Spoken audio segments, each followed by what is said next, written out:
Baba TV is roots and black consciousness. Support Baba TV every time fire. If you'd like to donate, please go to his YouTube channel and click the donation button. Thank you, family, and keep tuning into Baba TV. Baba, Baba, Baba, Baba, Baba, Baba, Baba, Baba, Baba, Baba, Baba, Baba, TV, TV, TV, TV, TV, TV, TV, TV, TV, TV, TV, TV. Every time fire. Every time, every time, every time, every time, every time, every time, every time. Peace and black power. Welcome to another edition of Baba TV, House of Consciousness. I'm here with the great and mighty brother Sharif Bey. Yes, sir. Talk a little bit. You saw the video, I'm sure, with Seti and Sankofa. Yes, sir. Let's talk a little bit about first. What do you think about Brother Sanetta and the video that he put out about apologizing, to the community? Which when I saw the video, when I first saw the video, to me, I feel as though Brother Sanetta has always had a platform for everybody. Mm-hmm. That's why, a lot of the brothers and sisters, when they want to advertise their stuff, they come to Sanetta. Mm-hmm. When they want to promote an event, they come to Sanetta. So mm-hmm. I think that most of the people know in their heart that the platform is for everybody. Mm-hmm. So to me, it was just not that big of a thing, just a few minor adjustments that the brother made. What's your take on what the brother had to say about, his adjustments that he's made? Well, I don't want to be too long-winded about it, but I'll say this just from the start, and again, I'll be very, very honest and very candid.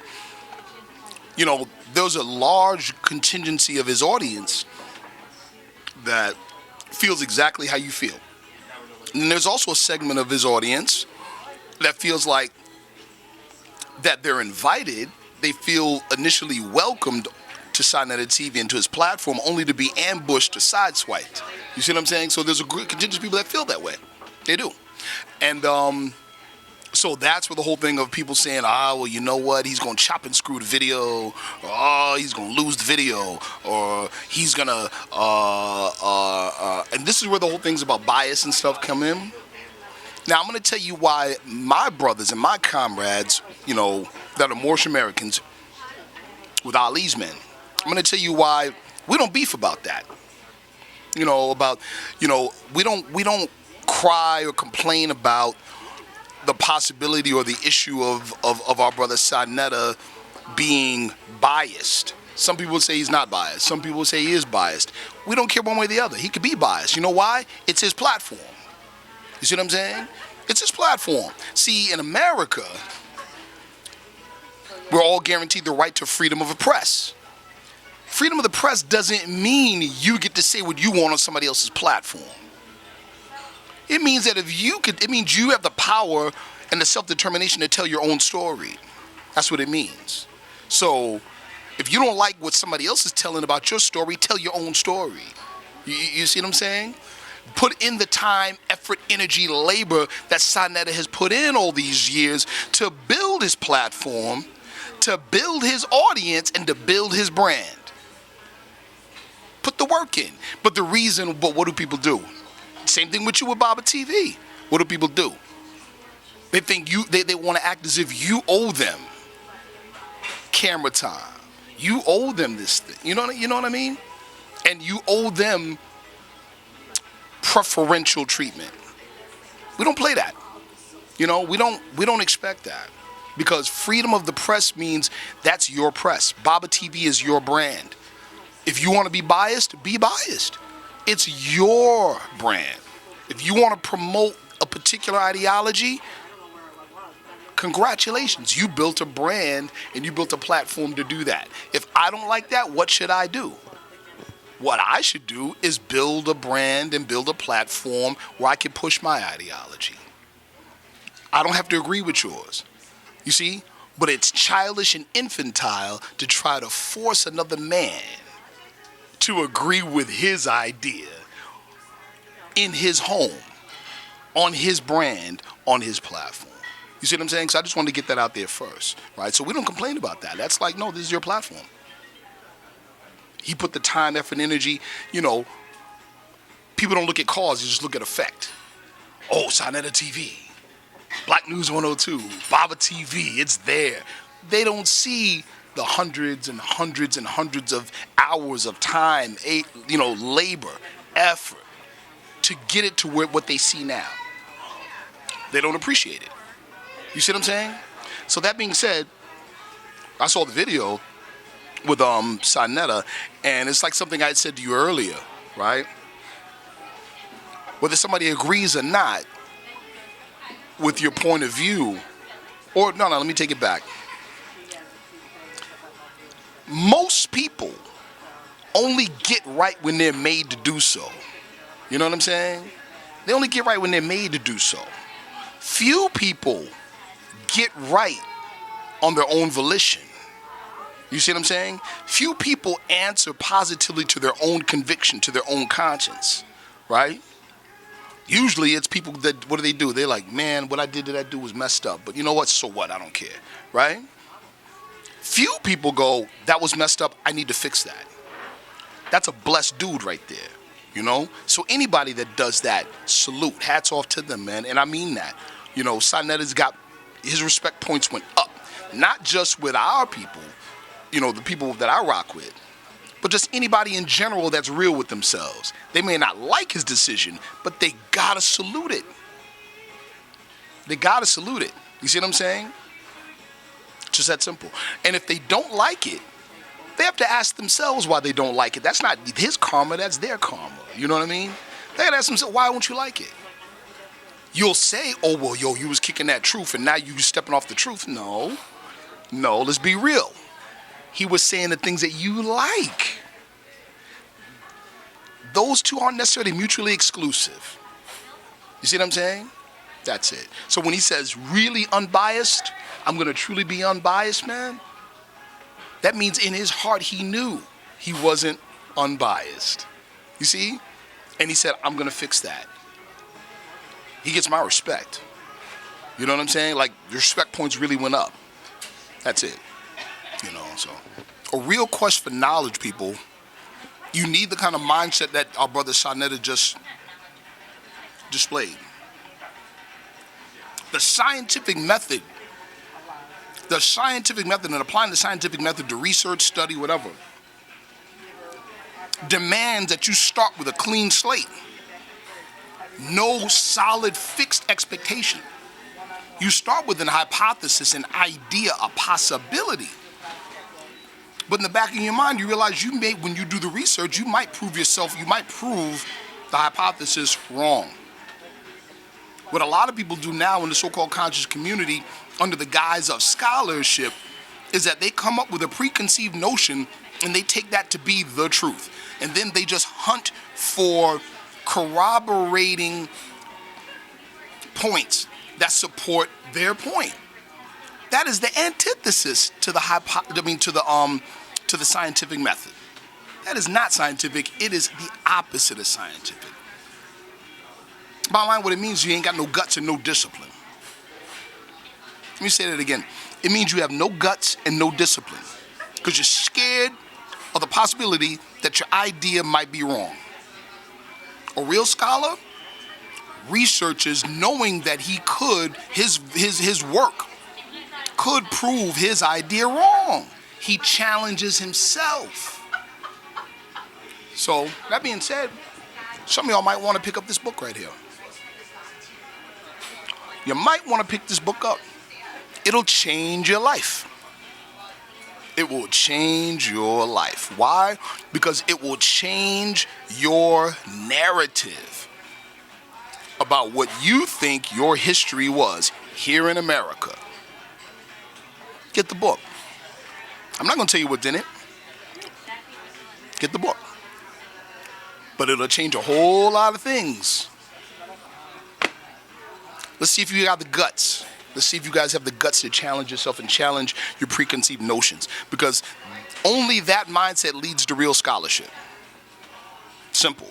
And if your intention is right, if your intention is pure, then you can't lose. Even if you're proven wrong, what it means is that you got correction and you just elevated a level. That's what it means. Prophet Noble Drew Ali taught us this. He said that the wise man doubts often and changes his mind. The fool is obstinate and changes not. He knows everything but his own ignorance. Don't be that guy. So you ready to get into this?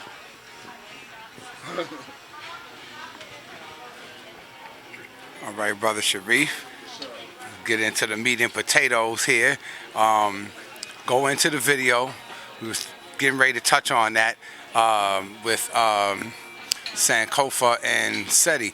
Brother Sankofa is pretty adamant, seems pretty adamant on the paperwork.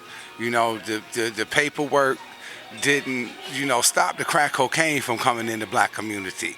You know, the paperwork didn't stop the slave masters from raping, robbing, and pillaging, and doing all of the things that they have done. So what is the paperwork, doing? You know what I mean, for our people? Yes. Thank you, bro. First, I really appreciate the question. I really appreciate the question. So let's do the rumor control. These are the facts. The whole paperwork thing, the whole sovereignty thing, the whole challenging court jurisdiction thing has nothing to do with nationality. Nothing. Let me repeat it for the camera, for the people out there. And I don't care what, I don't care what so-called Moor you are. The paperwork issue, the challenging jurisdiction issue, the so-called status at law issue, the so-called, sovereignty nonsense ain't got nothing to do with the Moorish movement or the Moorish Science Temple of America. Shout out to Seti, because that's one thing he said in his advice to Reggie that was 100% correct. Now, the other part, when he said that the paperwork and the sovereignty thing goes back to the roots of the organization, he don't know what he's talking about. He should do a little more research. He don't know what he's talking about. The whole paperwork thing and the whole so-called sovereignty thing came into the movement by members in offshoots of the Moorish Science Temple of America, and it didn't start to happen until the late 80s, early 90s. That's the fact. Moorish Science Temple of America got to start in 1913. You see what I'm saying? So I just want to lay that out there right there. So for Sankofa, what he did, no disrespect to him, what he did was that he loudly proclaimed his own ignorance on the matter. You can't speak to an issue you don't know. You know what I'm saying? You just can't. So when you want to talk and yell and cry about the whole sovereignty thing, guess what? We agree with you. It ain't got nothing to do with the Moorish movement. We did, or members who call themselves Moors did get that from European patriot organizations out of the Midwest. That's the truth. That's the truth. But here's what's so funny. In the conscious community now, the so-called conscious community, the biggest pushers of the paperwork demonstration aren't even Moors. No, it is. I'll shout them out. Matter of fact, I don't even got to say names. Anybody that does status correction, that's where it came from. Let me tell you the history. In New York, the brothers that talk the status correction thing, you know where they got it from? They got it from a sister by the name of Myra Ashera Ill. Look her up. Some of you viewers will know exactly who she is. You'll remember. Her name was Myra Ashera Ill. She claimed to be a Moor. She was a Moor. And she was running that whole status correction thing, saving your home from foreclosure, all of that. She was doing all of that. These brothers went to her course, appropriated her course, flipped it, put their name on it, and ran with it and did their own thing. Didn't get a sister credit. Somebody was talking about, the Moorish Science Temple of America in that same interview. They're disingenuous. No, that's disingenuous. You want to talk about disingenuous? That's disingenuous. Disingenuous is putting the name doctor in front of your name. No disrespect, but that's disingenuous. I run a martial arts school. You know what I'm saying? I have to have certain credentials to do what I do. If I fake those credentials, and I fool you into coming to my school and paying you good money. Come on, man. That's disingenuous. You see what I'm saying? But anyway, back on the topic. The sovereignty thing and the paperwork thing ain't got nothing to do with the Moorish Science Temple of America. So you're talking to the wrong people. You need to be talking about, to other people that push that. Ain't the Moorish Science Temple of America that pushes that. That's the truth. Nationality determines political status, not status at law. Where would you rather be? I've said this many times. Where would you rather be? Would you rather be at the table deciding how the laws are formed, and you have a hand in how the laws are formed for the benefit of your community before the laws are formed, or after the laws are formed, arguing with a low-level magistrate in court over a traffic ticket after the fact? Where would you rather be? You see what I'm saying? That's what nationality is about.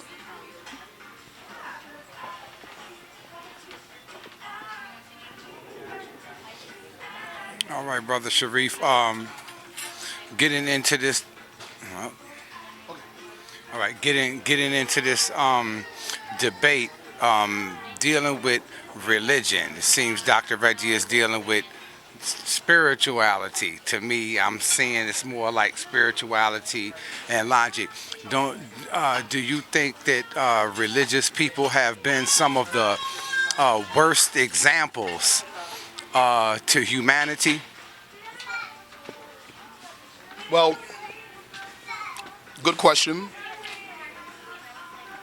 But before we can move forward with the discussion or in an answer, we have to, as we used to say in the old school of thought, make understanding understood. We got to know exactly what we're talking about and have an understanding on the words and the terms that we're using before we go any further.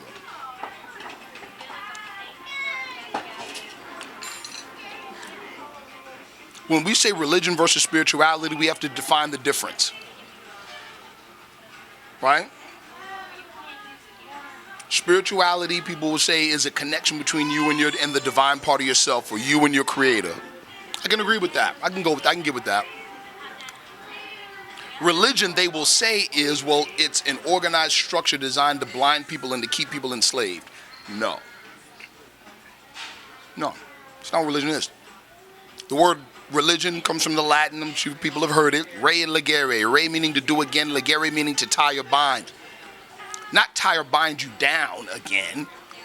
To tie you to your creator. So spirituality is the destination. Religion is the path to get there. Give you an example.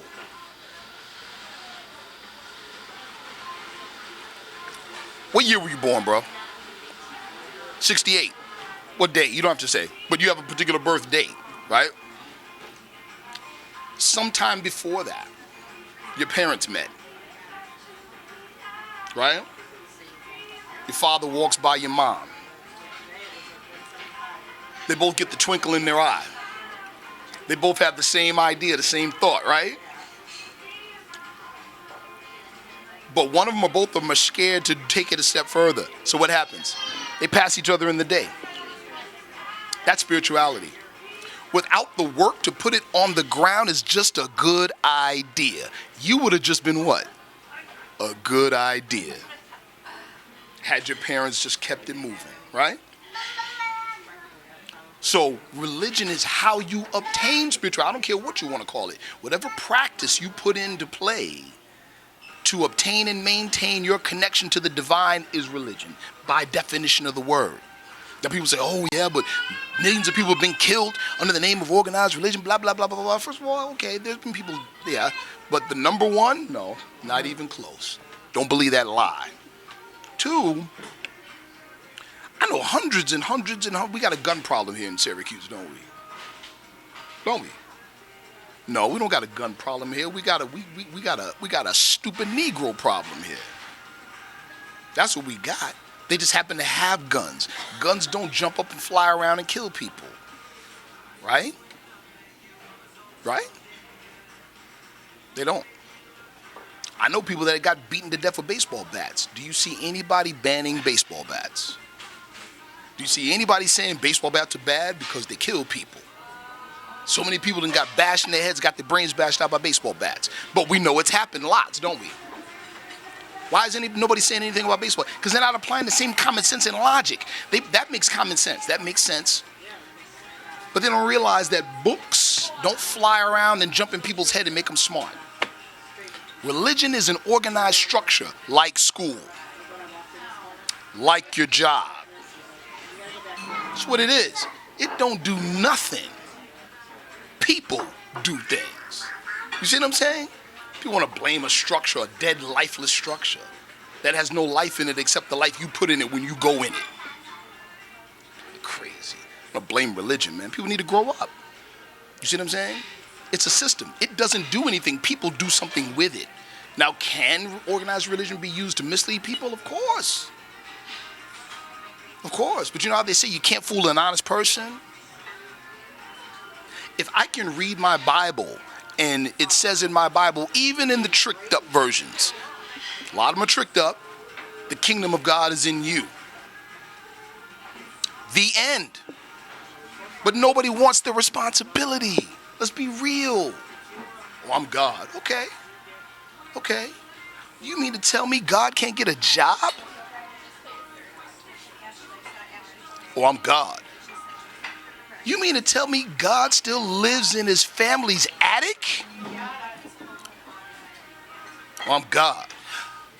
You mean to tell me you still live on your mom's couch, but you God? Are you crazy?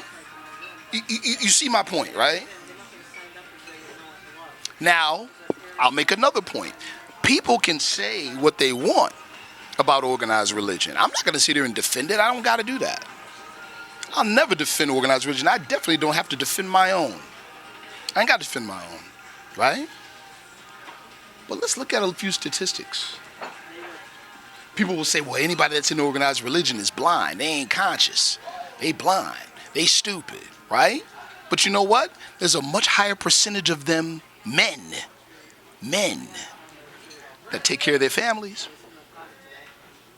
that are married, that are gainfully employed, homeowners.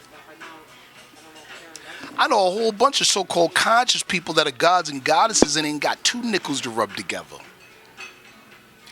They ain't got two nickels to rub together. Shout out to Sonetta, he's employing half of them. So, you know, things ain't got bad enough yet for them to go, well, you know what? Street story, right? One of the major things that people know, you know, cats that came up in the street, they know this. One of the major things that killed when it comes to gangs and gangbanging, no matter where you went.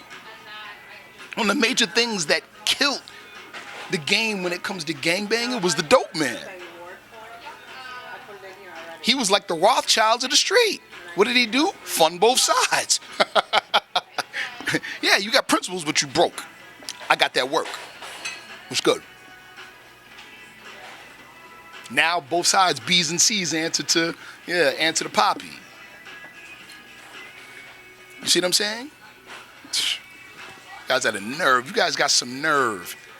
Talk about organized religion or talk about religion when first and foremost it was your forefathers that founded the first religious creed for the salvation of mankind on earth. How you gonna smack down something your forefathers and mothers left for you? Did it ever occur to you that you don't even know what the hell it is? But let's see how successful you are. Talking reckless and talking crazy on the internet, talking about banging on the beast. Meanwhile, you're unemployable.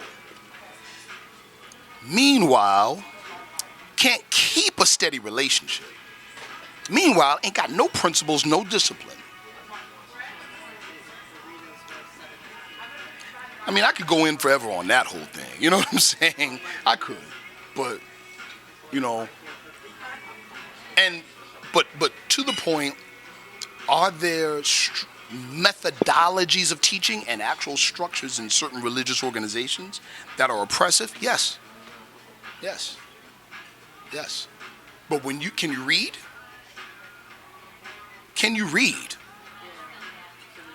In the Bible, 2 Timothy 2:15, you know what that is? That's a backdoor clause for any of the Reverend Chickenfoots out there.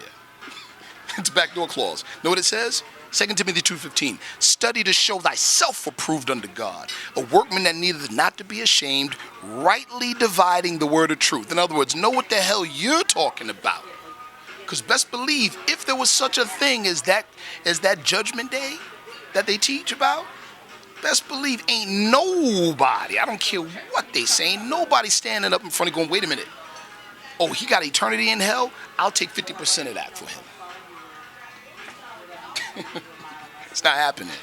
You see what I'm saying? So if you can read, then the same rule applies to you that applies to any driver or any operator of a vehicle that runs a stop sign and gets pulled over.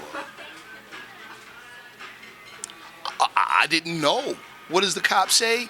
Ignorance of the law is no excuse. Know what that's called? That's called willful ignorance, and that's a crime. If Reverend Chickenfoot is fooling you by the thousands, it's because you want to be fooled. I'm sorry, that might sound cruel. Hey, it's because you want to be fooled. There you go. Now, I'm going to say this, too, about organized religion and spookism and the conscious community, right? You got a whole bunch of people out there talking about gods and goddesses. I'm God, I'm God, I'm a goddess, I'm a queen, I'm a king, and right? I'm God. Okay. Man is God. I'm not going to argue with that. I would agree. But what is man? You think man is the flesh? Man is made in the image and likeness of his Father God. I agree. But what image is that when you leave this flesh, the flesh remains the same as it was when you were in it? So you tell me what that image is like. When you can tell me what your image, the image of your true self is, then we'll talk about you having knowledge of self. You can say man is God all you want, but if you can't tell me who you are, you don't know who the hell you are. You don't got knowledge of self. I don't care if you say man is God. That's for all the conscious people out there. They're more spooked out. They're more spooked out than many of the people in the church. And that's the fact.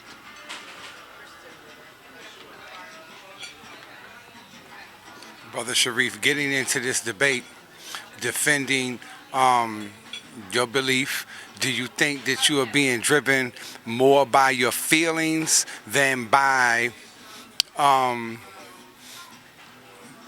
scholarship? Pardon the food in my mouth. You know, I'll be candid. Shanetta knows, everybody knows, I don't do debates really. We don't really do that. You know what I'm saying? For a number of reasons. One, it is juvenile. This may hurt feelings. It's juvenile for me to challenge or attempt to degrade another man's ideology. It's foolish for a number of reasons. It's beyond foolish. If that man's ideology or that woman's ideology, whether you believe in it or not, has benefited them and improved their lives and the lives of their loved ones, you ain't gotta believe it. The proof is in the effect it has. You see what I'm saying? The ideology, the belief system is a means to an end. You get it? We do it for a reason. It should improve me. If it doesn't improve me, where I need improvement, then maybe I need to look for something else. Right? So, definitely not driven by feelings or emotion at all. I'm disaffected by that. I don't, you know what I'm saying? I don't care. Like I told those brothers up here, you know, Hebrew Israelites up here, I'm like, dude, let's work together. People we encounter that may not vibe or resonate to what we're saying may resonate to what you're saying. And if so, we send them to you, they improve their life. Makes sense to me, right? Okay. You know, so we're not going to engage, and we don't engage in the gangbanging. That's what that is. It's gangbanging. It's, you believe that? I don't agree with that, so I'm going to challenge you. I'm going to debate you. Why? And especially for an audience of people that you have dumbed down or contributed to dumbing down so much that they believe consciousness is tuning in to YouTube videos. They believe research, scholarly research, is YouTube videos, and now it's worse. It's memes. Memes are scholarship now. You see what I'm saying? That's horrible. People are so dumbed down because of this, which means they're not going to participate in something. Our motive for being engaged in this and accepting the challenge is simply this: to give, to the best of our ability, a scholarly and responsible view of the Moorish movement, and one that, to the best of our ability, most accurately reflects the original intent and agenda of the founder of the movement, and that's Prophet Noble Drew Ali. That's it. You know what I mean? That's it. To be quite honest with you, Reggie could get up there after I could expound and say all kinds of things, and Reggie could get up there and yell Black Power 10 times and win. But what does that have to say about the audience? You see what I'm saying? What does that have to say about them? All he has to do, he doesn't have to present scholarship. All he has to do is appeal to their emotions. You see what I'm saying? Sad. Sad. So now, with us, we want to present a responsible view, and an accurate view of the Moorish movement, what it is, what it's about. And if it resonates with you, cool. If it doesn't, cool. We're still servants to humanity. There was a point in time where the Moors ruled the world and fed the world. Were they all Muslims? No. They weren't. You see what I'm saying? Did we force them to be Muslims? No. That's a bunch of nonsense. We're going to deal with that in debate, especially with that whole thing about slavery and all of that. That one's too easy. We'll deal with that in the debate. But that's our motive, That's the motive. Well, all right, Sharif. Just basically deal with some of the issues that you want to, address and been wanting to address. Just go ahead on and build on that. I got you, bro. Then so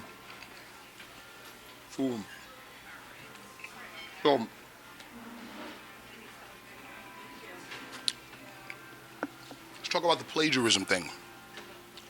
Always crops up. We can deal with it during the debate. Keep in mind, though, the advice that, Brother Reggie, the advice that you would give him dictates that you have to go off the beaten path and you have to talk about something that is not on the topic of the debate. We're ready for that, too. If you choose to do so, that's cool. Just wanted to point that out. But the so-called plagiarism issue. Oh, Noble Drew Ali, he plagiarized the Quran from the Circle 7 Quran from the Aquarian Gospels, Levi Dowling, this and the third. Go ahead, bro. I'm like, we've dealt with that many, many times, many different ways. And people have, a lot of Moorish Americans, it's pretty easy, have brought up, wait a minute, Noble Drew Ali never said he wrote it. He never said he authored it. He never said he was the originator of it. He said it was divinely prepared. He used those words, divinely prepared, but because you hear the words divinely prepared, people take that to be an excuse. Because those words are soft. So I'm just going to say it's simple. It means compiled. It's a compilation. That's what it is. Plain and simple. It's a compilation. But here's what's most important, people, and I want you guys to pay very close attention. Here's what's most important about it. It's a compilation of what? See, now everybody wants to get quiet. It's a compilation of what? They get quiet because nobody paid attention to what's in the book. Let me quote something to you out of page 3 of the book. First page. It says, the lessons in this pamphlet are not for sale, but for the sake of humanity, as I am a prophet and a servant is worthy of his hire, you can receive the pamphlet at expense. You know what that means? That means you can, just because you have the book or the pamphlet in your hand doesn't mean that you know or you can extract the lessons out of it. They're two different things. Because if just because you possess it means that you could get the lessons, that means that I could go to a college bookstore and get all the books for the curriculum on macroeconomics and pass a macroeconomics test just because I got the books. And we know that make no sense. You see what I'm saying? You need instruction, right? To pull out the lessons within the words in the book. In other words, you have to be taught how to think about the subject. If you don't know how to think about the subject, all you're doing is reading words, and a monkey can do that. See what I'm saying? So what's in the book is what's most important. And the Prophet Noble Drew Ali told us that there's secret lessons, and that these secrets, I'm going to say I'm going to quote him again, right? He said, the reason why these lessons have not been known is because the Muslims of Egypt, of India, Egypt, and Palestine, had these secrets and kept them back from the outside world. There you go. So when the time was appointed by Allah, they freed the keys and they loosed the keys and freed the secrets. And now these secrets, for the first time in ages, have been delivered in the hands of the Muslims of North America. That's what it says. Now, that's a tall claim. But to prove it wrong, what do you got to do? You got to go into the pamphlet. You got to go into the book and see whether he lied. Meaning, the only way to know is that you got to know what's in the book. Just that simple. And I can tell you right now, he said, what did he say? He said the Muslims of Egypt, India, and Palestine. That sounds like our people, doesn't it? Right? So, let me just take it here, and I'm going to end this whole plagiarism thing right now. Right? If somebody steals my coat, and they rocking it like it's theirs, and Baba goes and steals it, goes in their house and breaks in and steals it, and brings it back to me, am I going to fault Baba for stealing the coat? You know what I'm going to say to Baba? I'm going to say thank you for returning back to me what's mine. So we know the Prophet didn't plagiarize. We know the definition of the word. But even if he did, so what? It's mine. You know what I'm going to say? I'm going to extend gratitude. I'm going to say gratitude to my Prophet. Thank you for bringing back what's mine. You see what I'm saying? Are you going to go over to Egypt? You're going to go over to ancient Kemet and say, can you please let us get our Armenians back? Are you going to go to the museums in England, or museums anywhere that have Kemetic artifacts, and be like, yo, can I please have my artifacts back? You going to do it? It's crazy, man. You see? So I definitely want to deal with the plagiarism thing, deal with that, plagiarism is not a plagiarism at all. It's a compilation. Guess what? The enemies of Muhammad said the same thing about him with the Quran. Same thing. So what? The most important thing is what's in the book. If you don't know what's in the book, what's the point of talking about where we got it from? So what? And even if it was plagiarized, it's mine. It's yours too, dummy. It's mine and yours. It's a part of our legacy. It belongs to us. If we want to be technical for those people that say, the Moors know the law, it's a corporeal hereditament. And the lessons in the pamphlet are an incorporeal hereditament. Look it up. That's what it is. So, hope I kind of made that clear. The whole thing about, in that book, it's called the Circle 7, and in the book, the Circle 7, they talk about, the Circle 7 is Jesus. Well, let me straighten something out real quick, first and foremost, right? Let me straighten something out real quick. He said the Circle 7 is Jesus, right? The Circle 7 does not represent Jesus. Jesus represents the Circle 7. Learn the difference. Learn the difference. If you really read it, where did he receive in that book? Where did he receive that symbol and that number? He received it in Heliopolis, in Kemet. Man, y'all don't even recognize what's yours. This is something we're going to talk about in the debate. When we talk, you know, it's a matter of, oh, well, they talk about Jesus, you know, they Christians. Oh, because we talk about our brother who taught who taught love, truth, peace, freedom, and justice, freedom, justice, and equality, who taught obedience to the Creator years before there was a Christianity. Come on, man. Come on, man. Jesus don't belong to Christianity. Christianity reconstituted and invented a Jesus based on our brother, and then based their social and economic system on that myth. You dudes are chasing the myth. Whether you dudes are chasing the myth. It's that simple. You chasing the myth. Jesus don't belong to Christianity. Knock it off. Jesus didn't teach Christianity. So, you know, let's talk about the Islam thing. The brother said, oh, well, they're not Muslims. They're not Muslims. They don't practice Islam. Oh, I'm sorry. I guess you're the expert on Islam.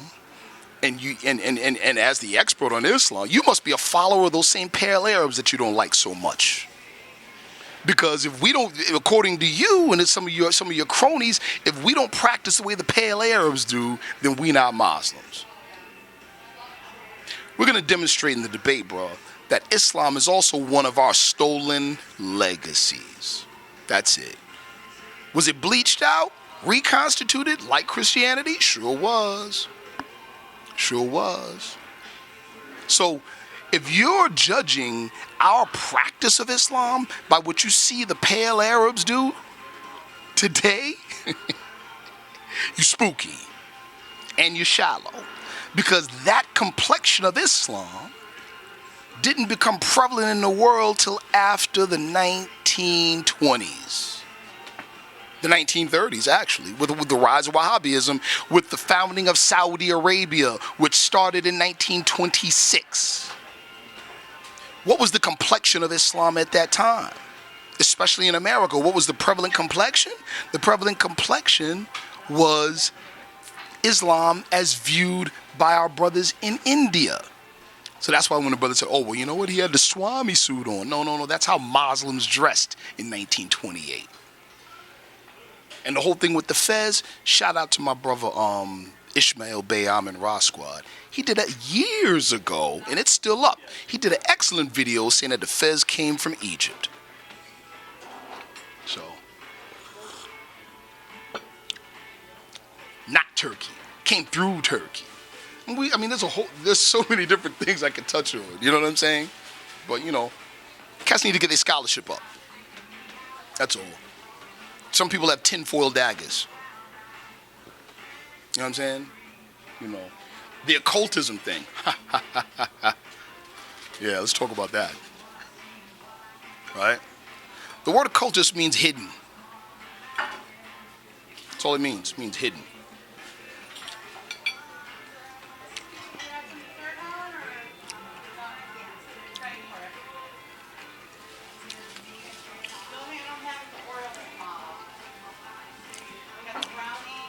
The Kemetic mystery system and the Kemetic mystery schools in Egypt were hidden. You had to be initiated to belong, to learn anything. What does that mean? I guess according to some people, Kemet was a cult. Osiris is an occult figure. Ra is an occult figure. Asar and a set of cult figures. Heru a cult figure. Because it's hidden. To get the real knowledge of it, you had to be initiated. Simple. I don't got to go any further with that. We could. I'll do that. I'll save it for the debate. What else? Even the whole thing with the Circle 7. I'm going to give y'all another freebie like I did last time. Even the whole thing with the Circle 7. Symbol of perfect man and the number of perfect man. We talked about the historical Jesus and an archetypal Jesus. Archetypal as in timeless, as in a pattern that transcends time and space. And to obtain the power of the pattern, all you have to do is walk the path of the pattern.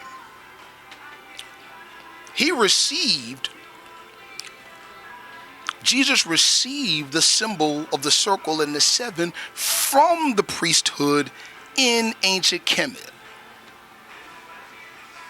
That symbol in Kemetic science, teach y'all something, represented the unification of the kingly priesthood, the unification of government and theology. In other words, the embodiment of God on earth. That's what it represents. I don't know how in the world y'all got something against that. Especially when it came from something that you guys claim, ancient Kemet. You know? So, I don't know, man.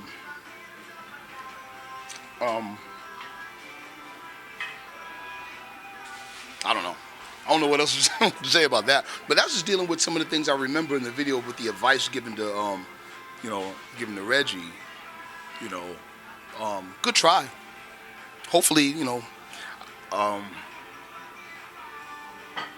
hopefully it helps. Again, we're not there. I'm not against my brother Reggie. Let me repeat that. I'm not against my brother Reggie. He challenged me. I answered the challenge, but the purpose why we answered this is to put out a responsible view of the Moorish movement. A responsible one. Not no paperwork sovereignty. You know what the paperwork sovereignty thing is? I don't care. I'm going to say it to anybody. I don't care who doesn't like it. You know what it is? It appeals to the part of you that wants something for nothing. That's what it does. The whole paperwork thing appeals to the people that want something for nothing. That's it. It appeals to the people that don't want to be responsible members of society. They want everything, don't want to give nothing. There's no such thing as rights without responsibilities. No such thing. And God forbid you run your household that way. You know darn well you don't run your household that way if you got a lick of sense. You see what I'm saying? If not for nothing else, the Moorish American movement, Noble Drew Ali set up the Moorish Science Temple of America. It was first incorporated in 1926, right? The mission statement, uplift fallen humanity to teach our people the things that would make better citizens out of men and women. In other words, be responsible. Take care of your families. Let's start right there. Somebody left a comment, man. I had to laugh, but I didn't know whether to laugh or cry. Somebody left a comment on the last interview we did, bro. I left a comment because I made a comment about quality of life. The purpose of knowing is a means to an end. The purpose of so-called knowledge itself is to improve your quality of life. What do I mean by quality of life? You got a job? Are you gainfully employed? Can you take care of yourself? Can you take care of your children? Are you living off of a woman?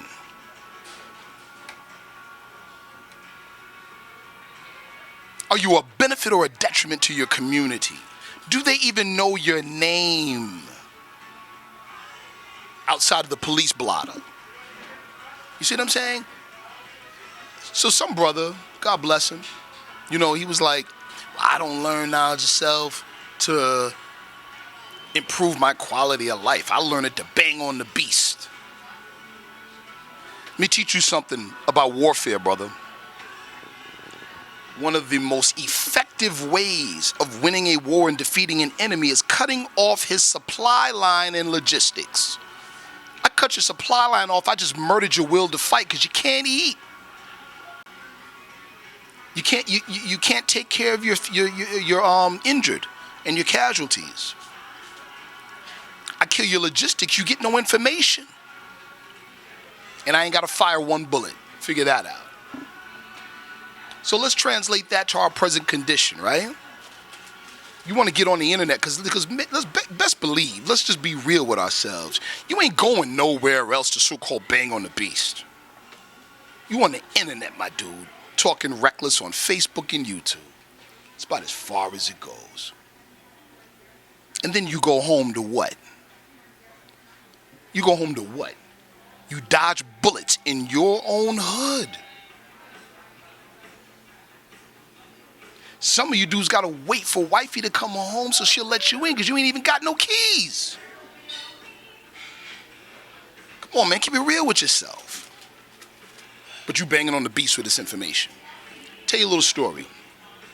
Shout out to my brother Nat Turner and his physical out in Cali Perfecto, right? My brother Nat Turner, right? When he was in LIU, he told this story. Long Island University, he was in LIU, Brooklyn campus. Had knowledge of self, like we all did. So we thought.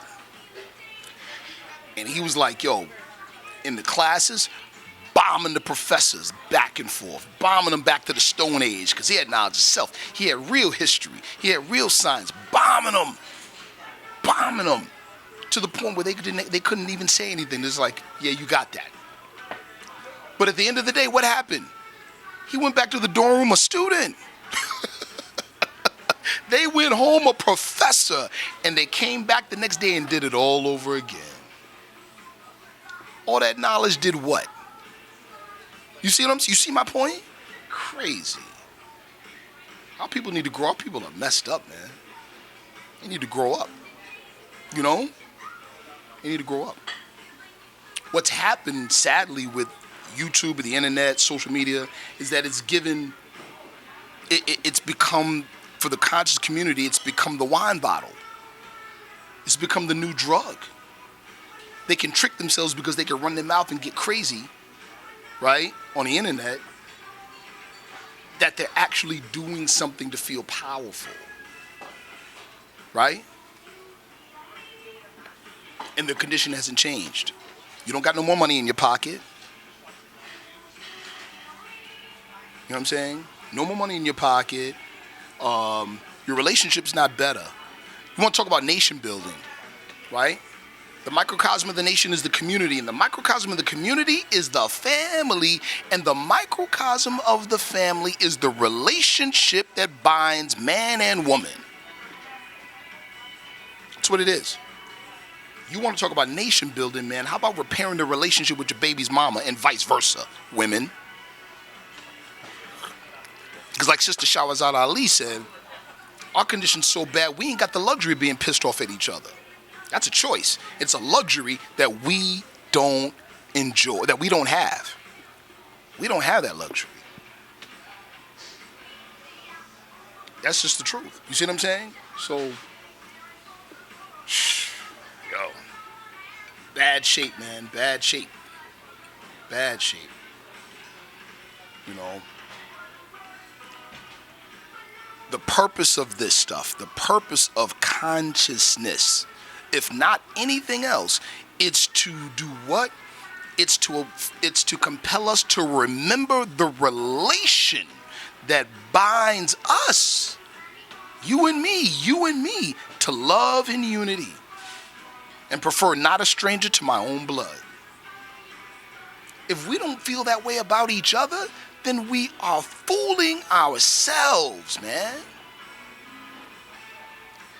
And if what you're learning doesn't compel you to feel that way about your brother, you're drinking poison. You're drinking poison. If what you're learning is compelling you to go after and bite your brother, or hit your brother, or fight your brother, or worse, smile and glad hand with him, and then when he turns around, eat the flesh off his back, you're drinking poison. You're poison. This is why Noble Drew Ali said, the fallen Asiatic sons and daughters of North America need to learn to love instead of hate, and learn of their higher self and their lower self. Simple but profound words. Because here in 2016, the people that display hate the most are the people that consider themselves the most conscious.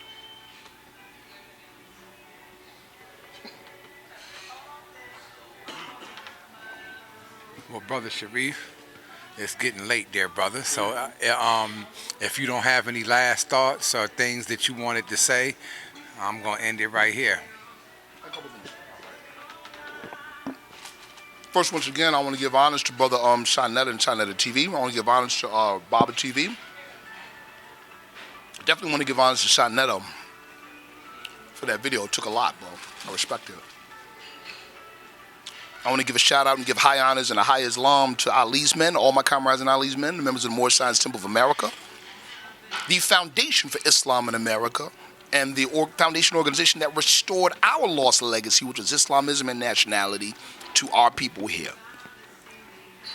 I want to give honors to my brothers and my comrades in arms with the Allah team and the Nation of Islam. My brother Wesley Muhammad, Wakil Allah, Boris Muhammad, Orel Muhammad. I'm going to see you all April 10th, inshallah. That's it, you know. Again, most important thing I say to the viewers again, man, if whatever you're studying does not compel you to love your brother and your sister and work past your emotions and petty differences